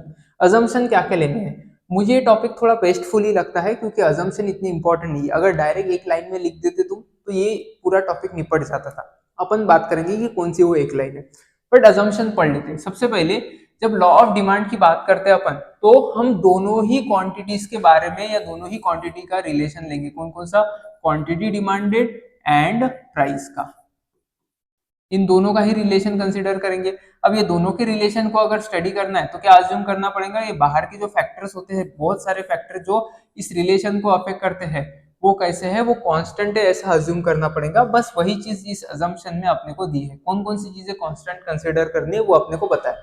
सबसे पहले कांस्टेंट लेवल ऑफ इनकम, तुम्हारा जो इनकम है वो घटना नहीं चाहिए और बढ़ना नहीं चाहिए, क्योंकि वो लेवल अपन ने अभी देखा, इनकम घटने से क्वांटिटी डिमांडेड बढ़ जाती है, तो वो ये रिलेशन फिर अपन प्रॉपरली स्टडी नहीं कर पाएंगे प्राइस और क्वांटिटी डिमांडेड का, तो इनकम कांस्टेंट रहेगा। सिमिलरली साइज ऑफ पॉपुलेशन से भी अपन ने देखा था कि पॉपुलेशन बढ़ गई तो क्वांटिटी डिमांडेड अपने आप बढ़ जाती, but upon third factor consider नहीं कर रहे तो इसको भी कांस्टेंट अज्यूम करेंगे।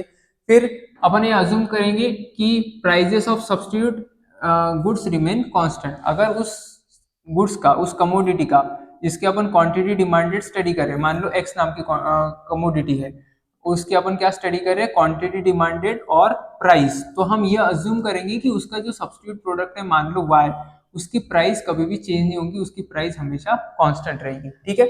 सिमिलरली उस गुड का कोई सप्लीमेंट्री गुड भी हो सकता है, तो वो सप्लीमेंट्री गुड्स की प्राइस भी क्या है, सॉरी सप्लीमेंट्री बोल रहा हूँ, कॉम्प्लीमेंट्री, उस कॉम्प्लीमेंट्री गुड्स की प्राइस भी कांस्टेंट है, ऐसा अपने को अज्यूम करना पड़ेगा। बहुत फास्ट जा रहा हूँ क्योंकि ये इंपॉर्टेंट ज्यादा है नहीं। फिर अपन देखेंगे, हमने ये देखा था कि फ्यूचर एक्सपेक्टेशन की वजह से हमारी करंट डिमांड अफेक्ट होती है, तो इसलिए अपन ये मानेंगे कि फ्यूचर जो एक्सपेक्टेशन है वो कोई भी एक्सपेक्टेशन अपने नहीं है कि आज जो रहने वाला है वही फ्यूचर में रहने वाला है, वो सारी चीजें अपन अज्यूम करेंगे, ठीक है। फिर नेक्स्ट कि कोई भी वो जो कंज्यूमर है उसके टेस्ट और हैबिट्स और प्रेफरेंसेस और फैशन में कोई भी चेंज नहीं आने वाला, और लास्ट में टैक्सेशन पॉलिसीज में चेंज नहीं आने वाला। अब मुझे बताओ, वो अगर लिख देते कि it is assumed that there is no changes in non price factors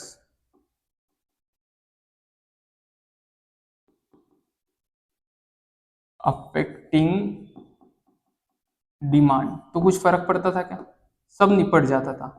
बस अपने को यही अज्यूम करना था ना कि जो नॉन प्राइस फैक्टर्स है जो अपन ने लिखे प्राइस के अलावा वो कांस्टेंट रहेगी, वो अगर लिख देते तो ये सब कुछ लिखना नहीं पड़ता था, ठीक है। बट अपनी ये रिवीजन हो गई। तो अजम्पशन में सारे नॉन प्राइस फैक्टर्स के बारे में लिखना है और लास्ट में लिखना है कि वो कांस्टेंट रहेगी, लास्ट में वही चीज लिखनी है कि वो क्या रहेंगे, कांस्टेंट रहेगी, नो चेंज, ठीक है। यहाँ पे भी लिखना है रिमेन्स अनचेंज, देखो हर जगह पे वही चीज लिखिए कि वो चेंज नहीं हो रहे, बस कौन से फैक्टर, नॉन प्राइस फैक्टर, मतलब प्राइस के अलावा। अब नॉन प्राइस फैक्टर कौन से, एकदम अच्छे से इनको याद कर लेना, ठीक है। देखते हैं नॉन प्राइस फैक्टर, बहुत ऊपर चले गए, हाँ ये है नॉन प्राइस फैक्टर्स। अपने ये अपने को क्या अज्यूम करने हैं, कांस्टेंट अज्यूम करने हैं लॉ ऑफ डिमांड को पढ़ने के लिए। प्राइस सिर्फ कांस्टेंट नहीं रहेगा, उसके अलावा जो भी फैक्टर है वो सारे कांस्टेंट रहेंगे।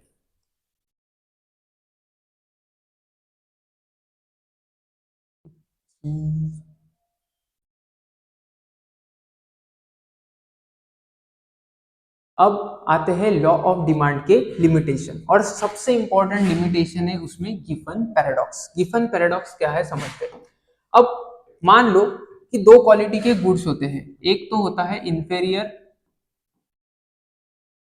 और दूसरा होता है सुपेरियर, ठीक है। सुपेरियर मतलब हाई क्वालिटी के गुड्स, इंफीरियर यानी लो क्वालिटी के गुड्स। तो ऐसे गुड्स होते हैं मार्केट में, दोनों क्वालिटी के बराबर है। अब बात करेंगे हम इंफीरियर क्वालिटी के गुड्स की। अगर इंफीरियर क्वालिटी ऑफ गुड्स या लोअर क्वालिटी ऑफ गुड्स की प्राइजेस अगर घट जाती है तो लॉ ऑफ डिमांड क्या बोलती है कि अगर प्राइजेस घट रही है तो क्वांटिटी डिमांडेड बढ़नी चाहिए, ठीक है। प्राइस अगर घट रही है तो क्वांटिटी डिमांडेड यहाँ से यहाँ पे आनी चाहिए।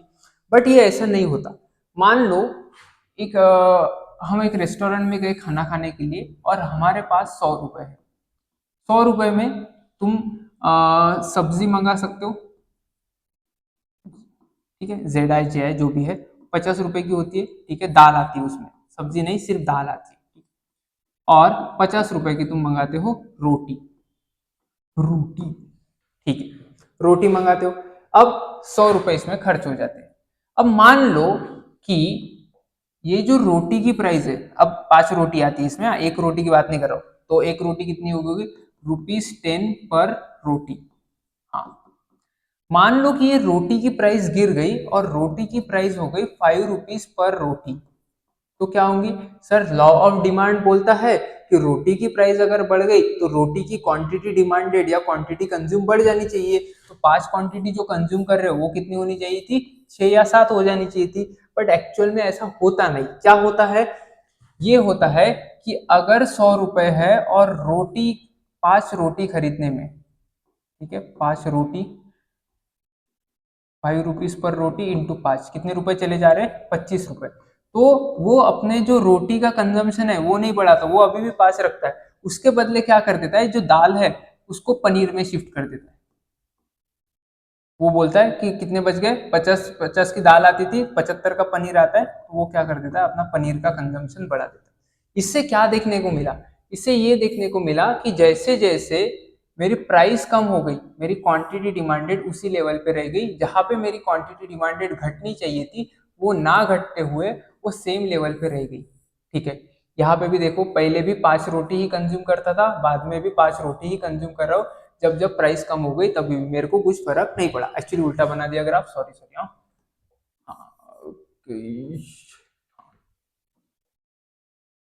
क्वांटिटी मेरी रह गई सेम, ठीक है, ये क्वांटिटी है सेम रहेगी। पहले प्राइस कितनी थी, पहले प्राइस ₹10 पर रोटी थी, तभी भी मैं 5 रोटी कंज्यूम करता था। अब प्राइस हो गई ₹5 पर रोटी, अभी भी मैं 5 रोटी ही कंज्यूम कर रहा हूँ, क्योंकि जो एक्स्ट्रा मेरा पैसा बचा है, एक्स्ट्रा पैसा बचा है, वो कहाँ पे शिफ्ट कर दिया मैंने, वो सुपेरियर गुड्स को, यानी पनीर को खरीदने के लिए मैंने खर्च कर दिया। और इसी पैराडॉक्स को बोला जाता है गिफन पैराडॉक्स।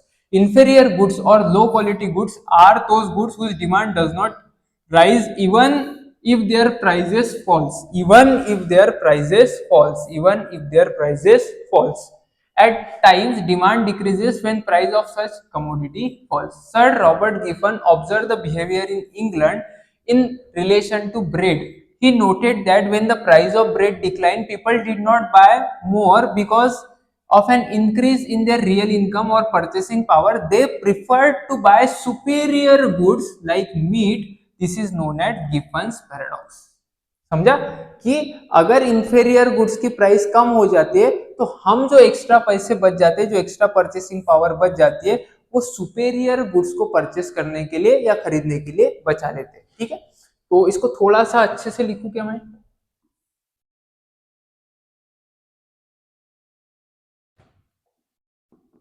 तो 100 रुपए, ठीक है, दाल और रोटी, रोटी इंफेरियर, ठीक है, दाल सुपेरियर, और उससे भी सुपेरियर दाल भी इंफेरियर ही कंसिडर कर लो। चलो,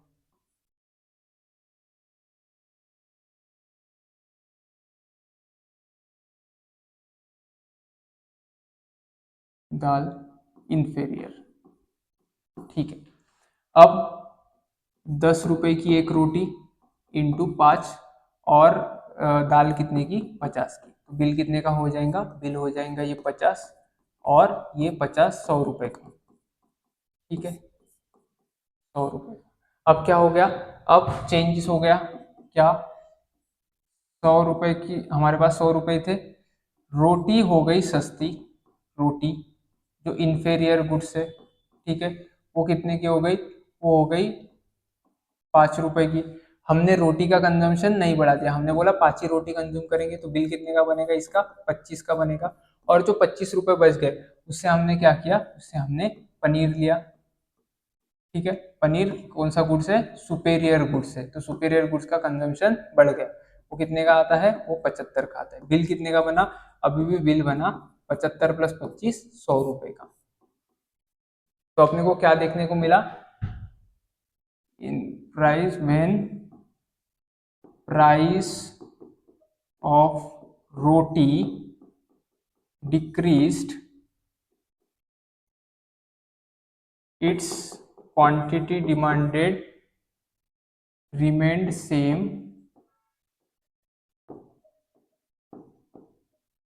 and quantity demanded of superior paneer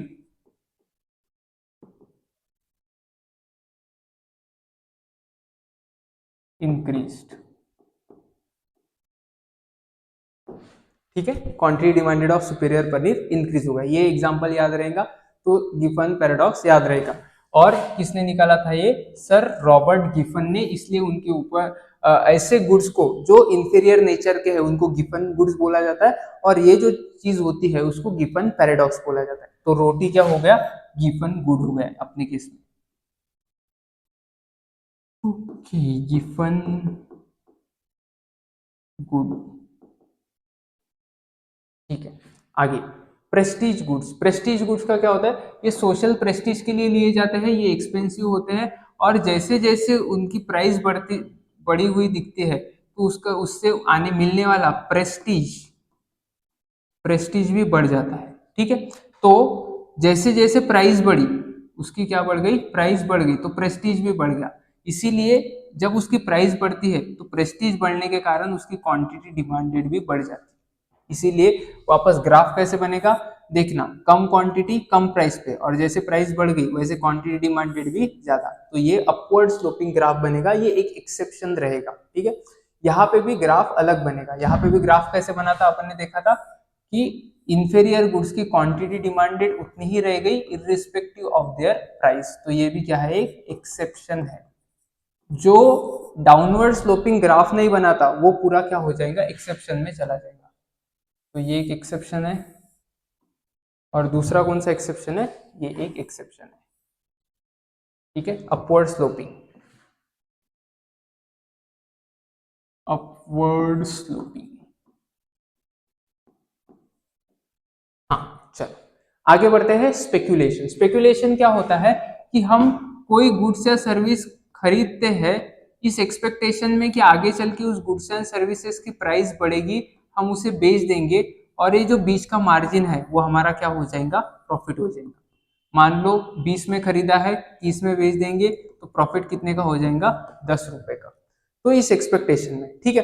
अब हम ये अजम्पशन पकड़ के चलते हैं मोस्ट ऑफ द केसेस में कि ये ट्रेंड कंटिन्यू रहने वाला है। तो जब भी 20 से प्राइस 30 पे हो जाती है तो लोगों को लगता है कि 30 से 40, 50, 60 हो जाएंगे और उनको और ज्यादा प्रॉफिट होगा। तो यहाँ पे मान लो अगर क्वांटिटी डिमांडेड 2 की है तो प्राइस 30 हो जाने पे क्योंकि लोगों को लग रहा है कि आगे चल के और प्राइस बढ़ेगी, तो ये क्वांटिटी डिमांडेड और बढ़ जाती है, क्वांटिटी डिमांडेड मान लो 5 हो जाती है। किसके लिए? ये गुड्स लोग कंज्यूम करना चाहते हैं क्या? ये गुड्स लोग कंज्यूम नहीं करना चाहते, ये परचेस कर रहे हैं फॉर स्पेकुलेशन। यहाँ पे परचेस हो रहा है फॉर स्पेकुलेशन।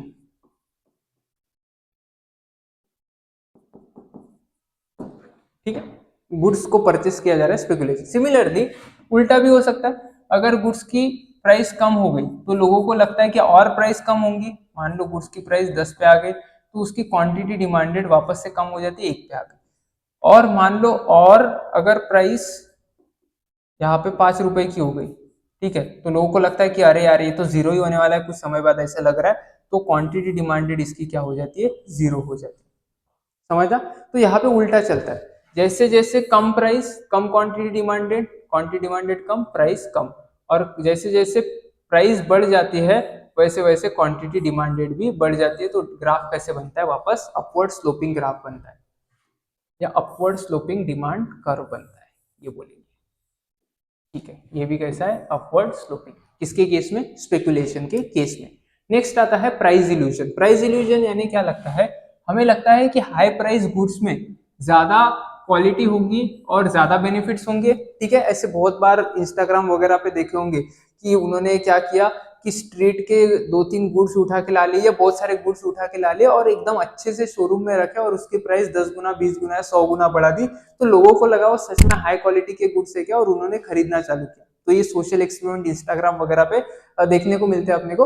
तो ये क्या रहता है? ये बेसिकली एक प्राइस इल्यूजन रहता है। प्राइस इल्यूजन यानी हम यूज टू हो जाते हैं एक चीज के लिए। कौन सी चीज? कि अगर किसी गुड्स की प्राइस ज्यादा है तो उसकी जो क्वालिटी है वो भी ज्यादा रहेगी। अब जब क्वालिटी ज्यादा रहती है तो लोग ज्यादा खरीदना पसंद करते हैं। तो प्राइस इल्यूशन की वजह से कि कम प्राइस पे कम क्वांटिटी डिमांडेड और ज्यादा प्राइस पे ज्यादा क्वांटिटी डिमांडेड, ऐसा लोग हो सकता, ऐसी चीजें देखने को मिल सकती है because of perception of higher quality being attach to higher price. तो क्वालिटी और प्राइस का अटैचमेंट की वजह से, ये साइकोलॉजी की वजह से, रियलिटी में अटैचमेंट होगा नहीं होगा ये अलग बात है, बट ये साइकोलॉजी हमारी हमेशा रहती है। Therefore, demand for such good tends to increase with rise in their prices. For example, branded products which are expensive are demanded even at higher price. Next आता है ignorance. Ignorance यानी कि transaction करने के लिए जितनी भी इंफॉर्मेशन चाहिए वो इंफॉर्मेशन तुम्हारे पास न रहना। अब मान लो कि यहाँ पे एक सेलर है, यहाँ पे एक सेलर है, ठीक है, ये सेलर एक पर्टिकुलर गुड्स को बेच रहा है 200 रुपए में और ये सेलर एक पर्टिकुलर गुड्स को बेच रहा है 700 रुपए में। अब ये हमें इंफॉर्मेशन होनी चाहिए किसी पर्सन को कि जो अगर परचेस कर रहा है तो उसको इस दुकान में भी जाके देखना चाहिए, इस दुकान में भी जाके देखना चाहिए कि प्राइस क्या रहने वाली है। बट वो इग्नोरेंस की वजह से क्या जाता है, इस दुकान में जाता है नहीं, एक ही दुकान पे जाता है और वहां पे 700 रुपए का गुड्स खरीद लेता है। तो इसी इग्नोरेंस की वजह से लॉ ऑफ डिमांड फेल हो सकता है। जो कर्व है वो डाउनवर्ड स्लोपिंग नहीं, इस केस में अपवर्ड स्लोपिंग बनेगा वापस से। नेक्स्ट है हैबिचुअल गुड्स। हैबिचुअल गुड्स यानी ऐसे गुड्स जो हमें डेली कंज्यूम करते हैं, हमारी हैबिट बन जाते हैं। अब ऐसे गुड्स में वो क्वांटिटीज क्या होती है, जैसे जैसे हमारी हैबिट बढ़ जाती है वैसे वैसे हम ज्यादा क्वांटिटीज परचेस करते हैं इररिस्पेक्टिव ऑफ द प्राइस। अगर ज्यादा प्राइस है तो भी अपन ज्यादा क्वांटिटी परचेस करते हैं। बेसिकली रियलिटी में इसमें क्या होता है कि अगर प्राइस बढ़ जाती है या कम हो जाती है तुम्हें फर्क नहीं पड़ता, तुम्हारी क्वांटिटी डिमांडेड सेम ही रहती है क्योंकि तुम्हारी हैबिट बन गई।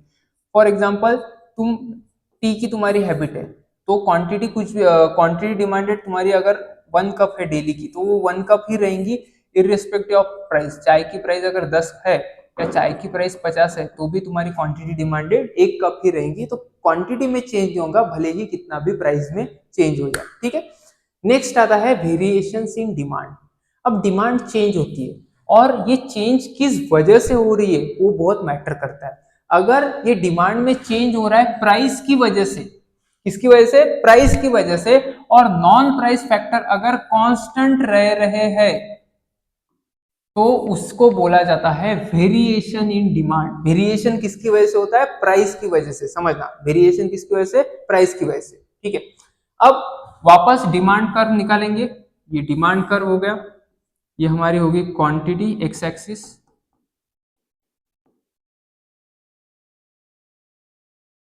क्वांटिटी डिमांडेड और ये हो गया प्राइस इन रुपीस। ठीक है, हाँ।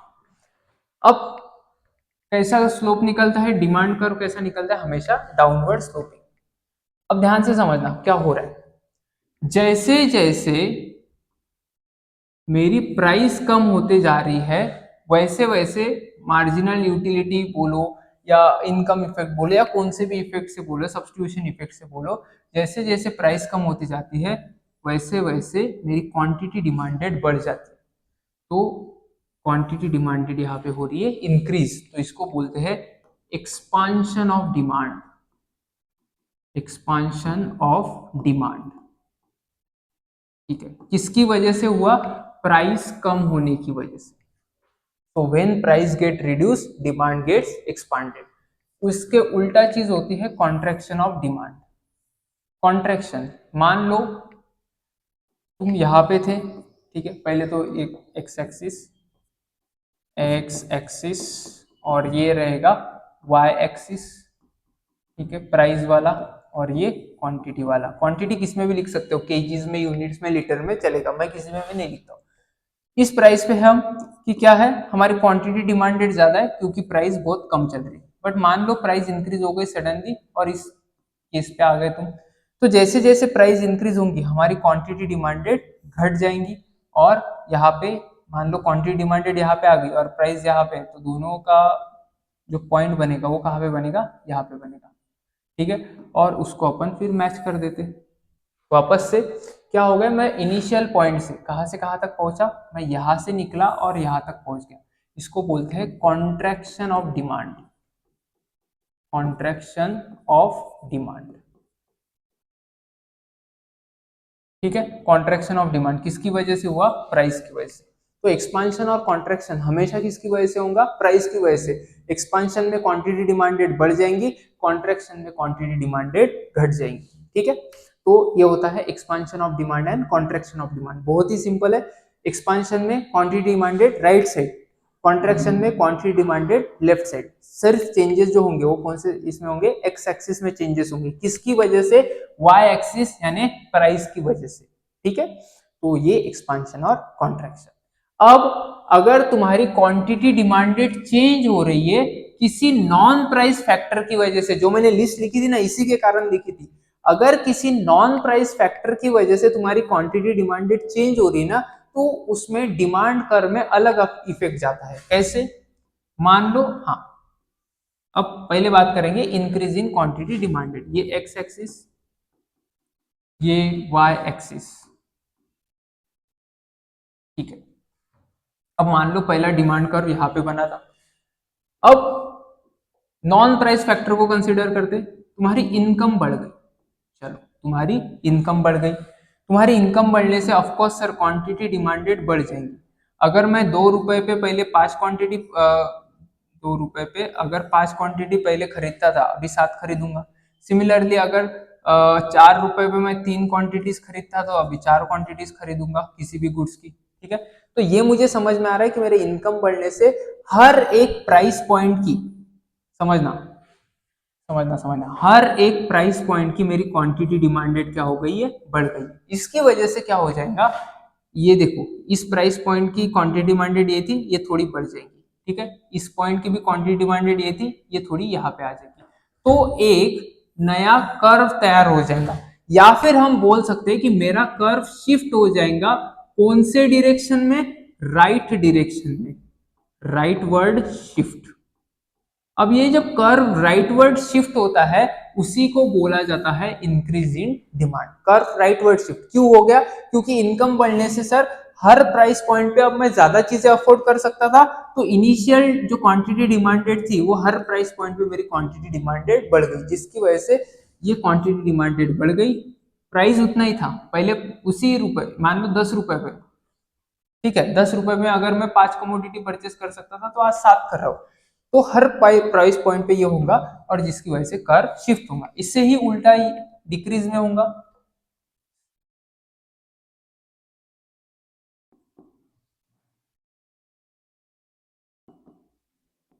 क्वांटिटी, ठीक है, क्या होगा सर, ये पहला कर्व था हमारा। अब हमारा इनकम कम हो गया, इनकम कम हो गया। इनकम कम होने से पहले 10 रुपए पे हम 7 क्वांटिटीज खरीदते थे, 7 रुपए पे हम 5 क्वांटिटीज खरीदते थे, और 4 रुपए पे हम 3 क्वांटिटीज खरीदते थे। बट अब सर इतना अफोर्ड नहीं होता क्योंकि इनकम कम हो गया, आपको भी पता है मार्केट में अच्छा नहीं चल रहा है सब कुछ। तो 7 से अब हम 4 पे आ गए, 5 से 3 पे, 3 से 1 पे आ गए। ठीक है, तो इससे क्या हो जाएगा, तुम्हारी ये जो क्वांटिटी डिमांडेड पहले मान लो ये 7 पे थी, तो ये 4 पे आ जाएंगी, तो ये कम हो जाएंगी। ठीक है, और ये हर प्राइस पॉइंट पे, ये तो इस पॉइंट पे हो जाएंगी, इस प्राइस पॉइंट पे भी कम हो जाएंगी। ठीक है, तो एक नया कर्व बनेगा। इसको ही हम बोल सकते हैं कि हमारा कर्व शिफ्ट हो गया कौन से साइड में, लेफ्टवर्ड शिफ्ट। तुम्हारा कर्व लेफ्टवर्ड शिफ्ट, एक इसमें राइटवर्ड शिफ्ट, एक इसमें लेफ्टवर्ड शिफ्ट। लेफ्टवर्ड शिफ्ट किसमें, डिमांड में, और राइटवर्ड शिफ्ट किसमें, सॉरी डिक्रीज में, और राइटवर्ड शिफ्ट किसमें, इंक्रीज में। ठीक है, तो ये चीजें याद रखनी है। यहाँ पे हम कर्व के इधर उधर खेल रहे हैं, कर्व पे खेल रहे हैं, यहाँ पे पूरा का पूरा कर्व भी चेंज हो रहा है। तो वेरिएशन ऑफ डिमांड में दो चीज, expansion and contraction, and change in demand में दो चीज, इंक्रीज एंड डिक्रीज, ये चारों चीजें याद रखनी। अब लास्ट में हो गया है चैप्टर खत्म, बट एक चीज जो अपने को डू यू नो में दी हुई है। सबसे पहले अगर हम डिमांड की बात करते, चाहे वो इंडिविजुअल हो या मार्केट हो, इंडिविजुअल हो या कोई मार्केट हो, वो किस में आता है, वो माइक्रो इकोनॉमिक्स का हिस्सा होता है, एमआई का हिस्सा होता है। ठीक है, बट अगर हम एग्रीगेट डिमांड की बात करते हैं तो एग्रीगेट डिमांड पूरे कंट्री की डिमांड की बात करता है, यानी तुम्हारे रियल जीडीपी की बात करता है। रियल जीडीपी क्या होता है आगे चल के अपन पढ़ेंगे। रियल जीडीपी और प्राइजेस की बात करता है, और इसमें भी डाउनवर्ड स्लोपिंग कर्व भी बनता है। बट ये किसके लिए बना, ये पूरे कंट्री लेवल पे बना। ठीक है, इसलिए ये किसका हिस्सा बनता है, इसलिए ये मैक्रो इकोनॉमिक्स का हिस्सा बनता है। कौन सा, aggregate demand. So aggregate demand will be part of macro economics because it calculates demand of whole country, and my individual और market demand will be part of micro economics because it is focused on particular market और particular commodity और particular person. तो ये सारी चीजें थी हमारे demand analysis में। आई होप आपको ये चैप्टर समझ में आया होगा। अगर समझ में आया तो बहुत अच्छी बात है। मैंने बहुत सारे क्वेश्चंस के आंसर खुद अपने हाथ से लिखे हैं, वो भी मैंने डिस्क्रिप्शन में अटैच कर दिए, तो वो भी एक बार देख लेना। तो मिलते हैं हम अगले वीडियो में, तब तक के लिए गुड बाय।